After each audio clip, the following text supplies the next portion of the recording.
Maka kita bedakan orang yang sombong dengan hartanya itu disebut bagho. Orang yang sombong dengan kekuasaannya itu disebut togho.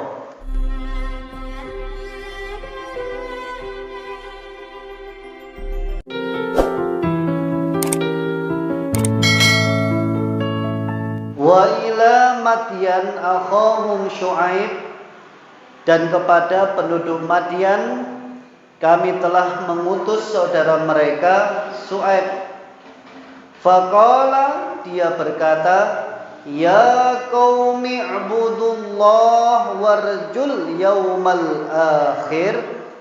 Wahai kaumku, sembahlah Allah dan harapkanlah hari akhir. Wala ta'thaw fil ardi mufsidin, dan janganlah kamu termasuk orang-orang yang berbuat kerusakan. Fakadzabuhu, mereka mendustakan Syu'aib. Fa'akhadathumur rajfah, maka mereka ditimpa gempa yang dahsyat. Fa'asbahu fi darihim jasimin, lalu jadilah mereka di tempat tinggal mereka mayat-mayat yang bergelimpangan. Bapak Ibu, kita merasakan bersama nggih gempa. Bagaimana Bapak Ibu ketika gempa? Coba saya tanya, kalau gempa di tempat atau di gedung, sempat nggak kita mengingat?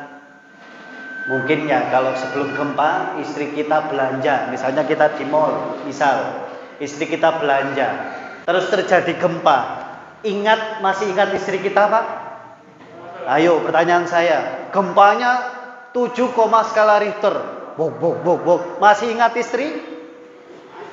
Masih ingat istri? Endi bojoku, endi bojoku. Oh ya, hebat. Tapi rata-rata orang itu pasti ninggalkan. Luis babah paling bojoku yo melok Melayu. Keluar Pak, meninggalkan istrinya, meninggalkan anaknya. Itu masih gempa 7 ya skala Richter. Coba kalau firman Allah jelas ya, idza zulzilatil ardu zilzalaha. Apabila aku goncangkan dunia ini, bukan hanya dari atas yang bersifat turun ke bawah, tapi aku keluarkan dari bawah menuju atas ya. Apa Pak contohnya? Tsunami, yang mana langsung ya mencuat ya sampai berapa ya meter, puluhan meter tingginya. Ya bukan hanya gedung yang tinggi runtuh Pak, dari laut dimuncratkan nanti. Apabila sudah seperti itu, bagaimana manusia? Setingkat itu saja Pak, mungkin kita lupa dengan keluarga kita. Mungkin kita hanya mempersiapkan diri. Kalau di dalam rumah langsung keluar. Kalau paling ya kemarin yang cuma iyalah paling mek goyang-goyang toh biasa Pak. Tapi kalau 7, skala Richter itu kayak semuanya itu bergoyang, semuanya pasti lari. Nah, kita bayangkan ya, semua yang kita simpan, kita beli rumah, mobil dipikir Pak, TV dipikir Pak, ya kasur sing regane 100 juta dipikir Pak, TV 500 juta dipikir Pak, laptop regane 100 juta dipikir Pak, mobil miliaran dipikir. Endak wis babah mobilku, rusak, bah omaku ambruk, sing penting aku selamat. Itu Pak yang dipikirkan. Maka manusia harus berpikir, Allah masih ngasih di dunia dan itu kecil. Itu diingatkan oleh Allah, hei manusia. Nah, coba yang kamu tumpulkan itu buat apa sih? Setelah kamu digoncangkan dan yang kamu ingat mati, apa yang kamu bayangkan? Pasti kamu menyelamatkan diri. Nah, pertanyaannya, selamat gak kita kalau sudah ajal sudah datang Pak? Kalau bekalnya masih belum cukup. Maka yang masih mikirkan dunia, yang ngumpul-ngumpulkan dan bangga dengan dunianya, ya jangan sampai nanti di hadapan Allah malah merasa dirinya rugi di hadapan Allah Subhanahu wa taala. Maka itu perumpamaan, Pak. Dengan kejadian-kejadian seperti ini Allah mengingatkan dengan kaum-kaum yang diazab. Tapi itu untuk pembelajaran untuk kaum-kaum yang nanti akan merasakan di masa yang akan datang bahwasanya dunia itu hanya bersifat sementara dan akhirat itulah nanti yang abadi. Ya, itu Bapak Ibu pelajaran yang kita bisa ambil dari ayat tadi dan gempa bumi. Wa 'adaw wa thamud. Juga ingatlah kaum 'Ad dan Samud.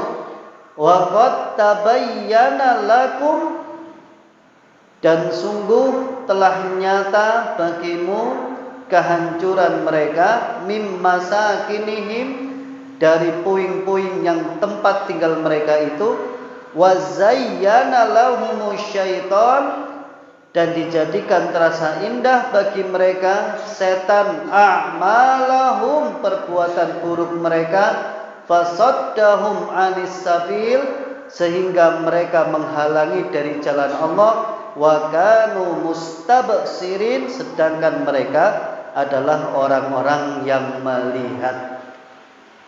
Jadi Bapak Ibu, setan itu sengaja, salah satu tugas setan membuat yang maksiat indah dipandang oleh mata. Ya monggo kita buka lagi surat Al-Hijr, surat ke-15 ayat 39. Surat Al-Hijr, surat ke-15 ayat 39.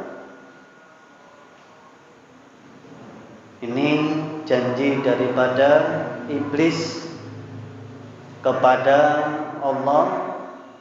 Qala Rabbi, iblis berkata, Tuhanku, lima aghwaytani, oleh karena engkau telah memutuskan bahwa aku sesat, la uzayyinanna lahum fil ard, maka aku jadikan yang maksiat itu akan dipandang oleh manusia menjadi sesuatu yang indah, yang enak, yang membuat bahagia, yang membuat orang itu terus dalam keindahan-keindahan yang bersifat fata morgana. Wala uqwiyannahum ajmain, ketika mereka memandang maksiat itu indah, maka aku sesatkan mereka semua ya Allah. Nah, illa ibadaka minhumul mukhlasin, kecuali hambamu ya Allah yang telah engkau tanamkan keikhlasan di dalam dirinya. Siapa mereka? Mereka yang menganggap Allah itu mengawasi 24 jam, sehingga mereka ikhlas karena mereka merasa ya, anta'budallah ka'annaka tarahu fa in lam takun tarahu fa innahu yaraka. Semua aktivitas ibadah, ayo kita bayangkan. Ya, bekerja itu apakah ibadah, Pak? Ibadah. Ya. Olahraga apakah ibadah? Ibadah. Makan apakah ibadah? Ibadah. Semua yang kita lakukan kalau kita niatkan kepada Allah, insya Allah bernilai ibadah. Maka ayo kita lakukan aktivitas tersebut karena Allah dan dianggap atau kita anggap dilihat oleh Allah. Kalau melihat Allah seakan-akan mustahil, Pak. Kenapa? Karena Allah punya sifat ghaib, tidak bisa dilihat. Tapi yang kita bisa rasakan, Allah selalu melihat kita dimanapun. Mau macam-macam, oh ada Allah. Mau berbuat maksiat kan tanpa indah, kelihatan indah, oh Allah, masih ada Allah. Mau ngapain ada Allah. Mau berzina ada Allah. Mau judi ada Allah. Mau males-malesan ada Allah. Nah, itulah yang ditanamkan keikhlasan, Pak. Ya, semoga kita termasuk hamba yang ikhlas, bukan hanya hamba yang ikhlas saja, tapi benar-benar ditanamkan keikhlasan, Pak, sehingga kita mustahil untuk berbuat maksiat.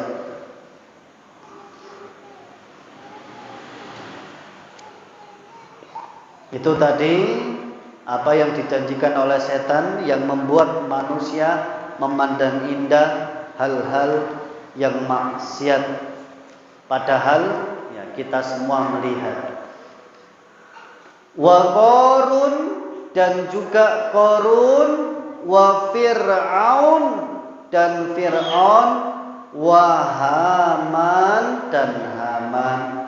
Ya, Qarun apa Pak? Qarun apa kelebihan Qarun? Hartanya banyak, orang kaya raya. Tapi firman Allah tentang Qarun kalimatnya adalah bagho.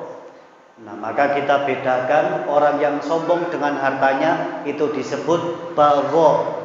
Orang yang sombong dengan kekuasaannya itu disebut togho.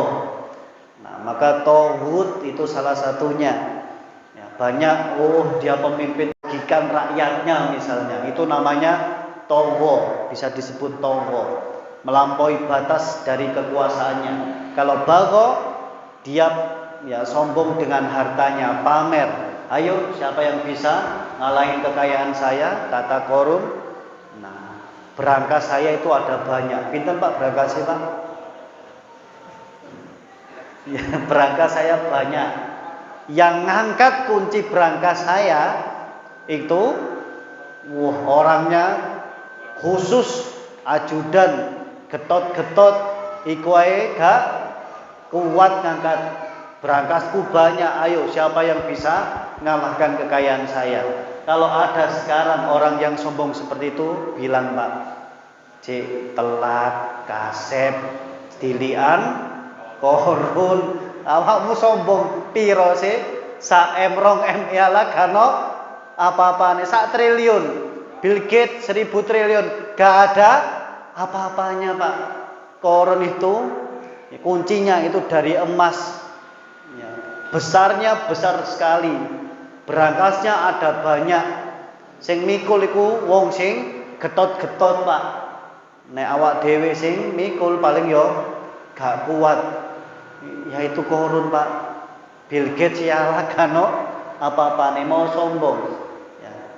Kalau kekuasaan, ayo siapa? Hitler, pemimpin yang tidak terkalahkan ya. Pemimpin yang ya, arogan, pemimpin yang semena-mena, masih kalah dengan Fir'aun. Yang paling parah saat ini siapa Pak? Ya paling ngaku nabi, gini apa mboten?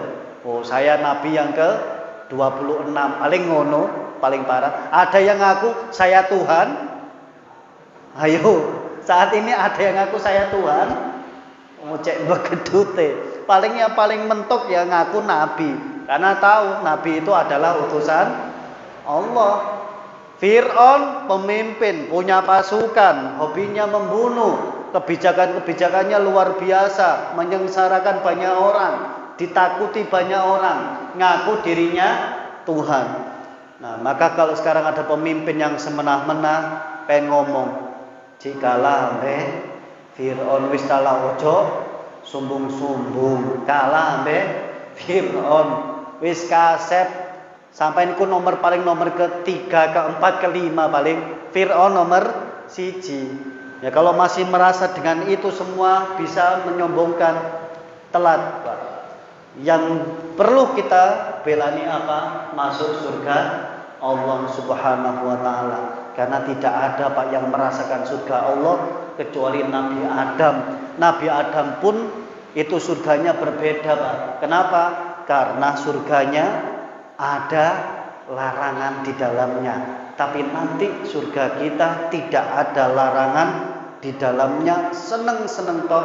Maka ya ayolah kita termasuk orang-orang yang masuk surga Allah Subhanahu wa taala. Amin ya rabbal alamin. Walaqad ja'ahum Musa, dan sungguh telah datang kepada mereka Musa bil bayyinat, dengan keterangan-keterangan. Fastakbaru, maka dia berperilaku sombong fil ard, di bumi. Wa ma kanu sabiqin, dan tidaklah mereka termasuk orang-orang yang luput dari azab Allah Subhanahu wa ta'ala. Ya, kita coba Bapak Ibu kalau melihat Qarun, ya kita melihat hartanya luar biasa banyak tapi dipakai sombong. Ya kita belajarlah seperti yang kita kaji kemarin surat Al-Qasas, ya, surat ke-28 ayat 77, monggo dibuka. Ya, tinggal buka satu surat sebelumnya. Ya, surat Al-Qasas surat ke-28 ayat 77. Allah berfirman, "Wabtaghi fima ataqallahu darul akhirah," dan carilah apa yang ada di dunia ini untuk kepentingan akhirat, wala tansa nasibaka minad dunya. Maksudnya apa Bapak Ibu? Bolehlah apa yang kita cari itu hasil dari jerih payah kita, itu kita nikmati, boleh, monggo, silahkan. Tapi esensi dari harta yang kita punya adalah wabtagi fima ataqallah. Carilah di muka bumi ini sehingga ketika mendapatkan, ayo itulah yang kita pakai untuk memuliakan diri kita di hadapan Allah. Jadi kaya itu bukan untuk sombong. Jadi kaya itu untuk semakin mulia di hadapan Allah. Kita punya uang, punya harta, jadi yang mulia Pak. Apapun yang kita miliki tujuannya satu, mulia di hadapan Allah. Bukan yang lain. Harta itu untuk jihad, untuk berjuang. Ya, maka boleh kita nikmati, boleh. Ya, wala tansa nasibaka minad dunya itu seperti itu. Jangan lupa nasibmu di dunia, bolehlah. Kamu pakai hartamu untuk beli mobil, beli fasilitas, beli kebutuhan, silahkan dinikmati. Tapi jangan lupa semua fasilitas tersebut membuat dirimu mulia di hadapan Allah, bukan malah jauh daripada Allah Subhanahu wa taala. Itu pesan Allah pada kita semua, sehingga kita tahu hakikat harta itu adalah titipan Allah. Nanti ketika Allah meminta, kita kembalikan pada Allah dengan kembalian yang baik di hadapan Allah Subhanahu wa taala. Demikian Bapak Ibu, sudah masuk Isya nggih? Nggih. Demikian Bapak Ibu yang bisa saya sampaikan.